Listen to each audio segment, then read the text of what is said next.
नमस्कार दोस्तों, स्वागत है आपका आज की बड़ी 15 खबरों में। बिहार और उत्तर प्रदेश की राजनीतिक, अपराध, रोजगार और आम जनता से जुड़ी हर अहम खबरें जानकारी मिलेगी आपको यहीं। तो वीडियो को अंत तक जरूर देखें, हर खबर आपके लिए जरूरी है। और अभी तक चैनल को सब्सक्राइब नहीं किए हैं तो चैनल को सब्सक्राइब कर ले और घंटी को भी ऑन कर लीजिए।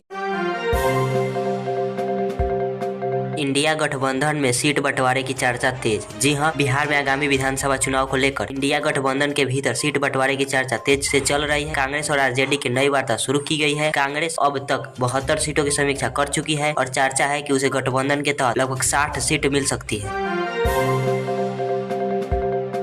बीजेपी ने जारी की दूसरी सूची, मिथिली ठाकुर व आनंद मिश्रा को टिकट। जी हां, भाजपा ने बिहार विधानसभा चुनाव 2025 के लिए दूसरी सूची जारी की है, जिसमें कुल 12 उम्मीदवार हैं। सूची में गायक मिथिली ठाकुर को अलीनगर से और पूर्व आईपीएस अधिकारी आनंद मिश्रा को बक्सर से उम्मीदवार बनाया गया है। यह सूची बीजेपी की चुनावी रणनीति का हिस्सा है।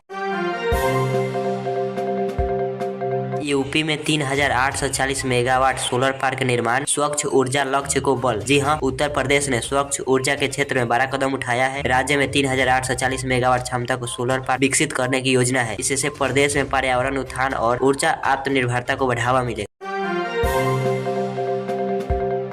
यूपी में उजाला लाभार्थी को 2 मुफ्त एलपीजी रिफिल देने की घोषणा। जी हां, उत्तर प्रदेश के मुख्यमंत्री योगी आदित्यनाथ ने पीएम उज्ज्वला योजना के अंतर्गत राज्य की महिलाओं को प्रति वर्ष 2 मुफ्त एलपीजी रिफिल देने की घोषणा की है। इस स्कीम को अक्टूबर, दिसंबर और जनवरी मार्च के 2 चरणों में लागू किया जाएगा। यूपी में 8.5 वर्षों में 256 अपराधी मुठभेड़ में ढेर। जी हां, पिछले 8.5 वर्षों में उत्तर प्रदेश पुलिस द्वारा मिशन शक्ति 5.0 अभियान में 15,726 मुठभेड़ में कुल 256 अपराधी को मारा गया। इस दौरान 31,960 लोगों को गिरफ्तार किया गया और 10,324 घायल हुए। पुलिस अफसरों ने बताया कि यह कार्रवाई विशेष रूप से महिला और कमजोर वर्ग सुरक्षित करने के उद्देश्य से किए गया। यूपी में 4000 नई फैक्ट्रियां बनी 24-25। जी हां, वर्ष 2024-25 में उत्तर प्रदेश में लगभग 4000 नई फैक्ट्रियां स्थापित की गई, जिससे राज्य में कुल संचालन योग्य फैक्ट्रियों की संख्या 27,000 से अधिक हो गई। ये इकाई इलेक्ट्रॉनिक्स, टेक्सटाइल, खाद्य व सतंग आदि क्षेत्रों में है और लाखों लोगों को रोजगार दे रही है।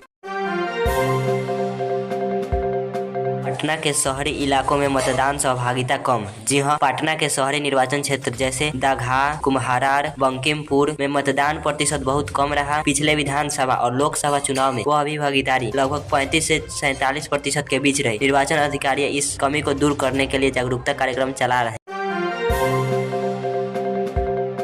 ईसीआई ने बिहार में पैसे शक्ति के उपयोग पर लगाई रोक। जी हां, निर्वाचन आयोग ईसीआई ने बिहार विधानसभा चुनाव में उम्मीदवारों द्वारा पैसे शक्ति, मुफ्त सामग्री और अन्य प्रलोभन दिए जाने पर निगरानी बढ़ाने का निर्देश दिया है। खर्च नियंत्रण हेतु विशेष पर्यवेक्षक और निगरानी।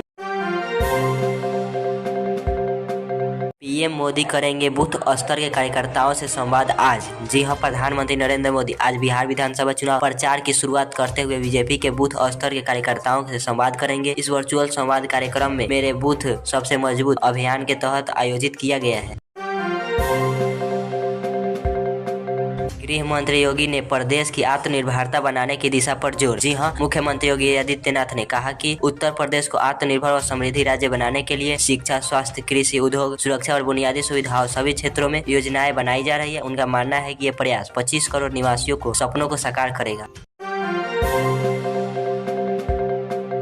मुख्यमंत्री महिला रोजगार योजना का फॉर्म जारी। जी हां, बिहार सरकार ने मुख्यमंत्री महिला रोजगार योजना के अंतर्गत फॉर्म जारी किया है। इस योजना से महिलाओं को न्यूनतम 10,000 की आर्थिक सहायता मिलेगी और उन्हें स्वरोजगार के लिए प्रशिक्षण भी दिया जाएगा। राज्य में 9000 पदों की भर्ती जारी। जी हां, बिहार में विभिन्न विभागों में लगभग 9000 रिक्त पदों पर भर्ती प्रक्रिया चल रही है। ये पद 10वीं पास से लेकर ग्रेजुएट अभ्यर्थियों के लिए है। आवेदन जल्द करना होगा। सीएम ने चुनाव से पहले 50,000 नौकरियों का वादा किया। जी हां, मुख्यमंत्री नीतीश कुमार ने कहा कि चुनाव से पहले 50,000 नौकरियों की भर्ती की जाएगी और अगले 5 सालों में 1 करोड़ युवाओं को रोजगार मिलेगा।